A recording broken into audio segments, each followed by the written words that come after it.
really interested in the social aspects of writing and what people do when they write.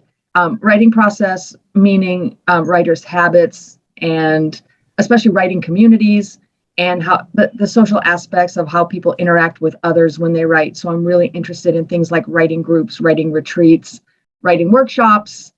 And really over this past few months, I've found that that's the way that I can really explain my work to students and to the general public. I'm just interested in the ways that people interact with other people when they write, rather than solo writing. Most of my work has been in writing center research. So that's about like talk about writing, whether it's looking at it from the perspective of discourse analysis or corpus analysis the last few times. And then most recently, this book that I've got coming out looks at communication in a different sort of realm, and that's in welding.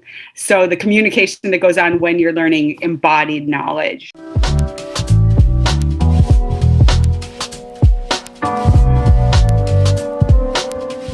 I don't think that my research has engaged with inclusion and diversity to a great extent. I've looked at the role of gender in communication. It became really obvious in a study of communication around welding.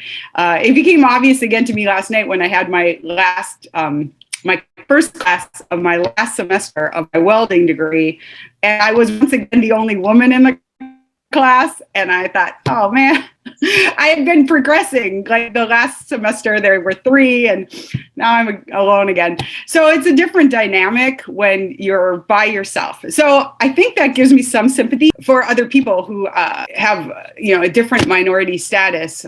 Certainly it's not the same, but it's at least a little bit of empathy for that. And the way that it might in the future, well, I'm continuing on in this sort of communication around welding. And so I think that the idea of identity will come more into play now, moving on to like the texts that are around in a skilled trades workplace in order to incorporate those kind of texts into classes for students who are taking like first year composition at, say, like a community college or a technical school in order to make the work more relevant to them. A lot with disability. My dissertation was on tutoring studies. I didn't even know about disability studies before I started my dissertation research. Obviously, I've done a lot with disability in writing centers. I also becoming more interested in diversity with the demographic research that we did. We did focus groups with our tutors, our users, and our non-users to look at diversity in the Success Center. And to tell you the truth, we thought we were going to find bad news, like not enough diversity. We need more diversity. But luckily, we found we have plenty of diversity. The students are happy with it.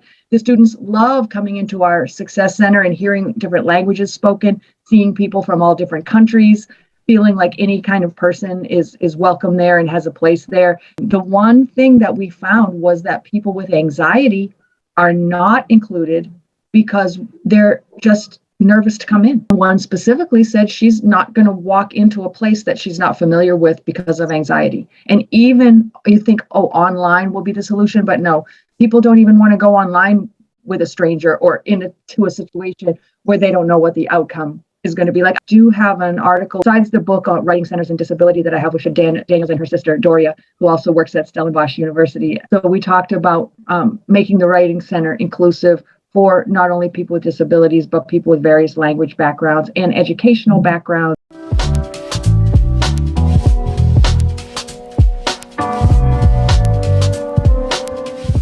The truth is, no, I don't have a lot of experience with writing across the curriculum, but I see the need for it, and I'm working for that at my school in my context. So that we have to sort of evangelize, and then Doug Downs, I think it was in his dissertation, he said what we do, everyone else thinks they already know about.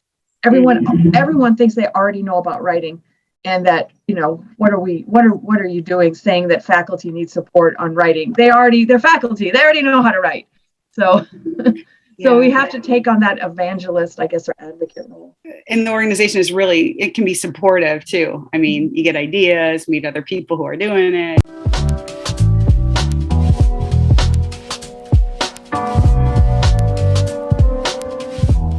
I think it's writing in the disciplines. I would like to see us sort of strike a balance or have writing further incorporated into quote unquote like content courses. Like we said, we have to play a sort of an advocate role for that. I would like to see writing used as a tool to help students process their thinking more. Writing can be a way to think about what you're doing. So I would like to see us advocate for that kind of writing across the curriculum or writing in the disciplines as well. I know we're already doing some of this. I don't mean to make it sound like it's not happening. In my context, like I said before, I think writing in the disciplines is where I would like to see it go, because as Joe said, different jobs are going to have different kinds of writing. And most of our students, let's face it, are with us because they want to train for a particular job.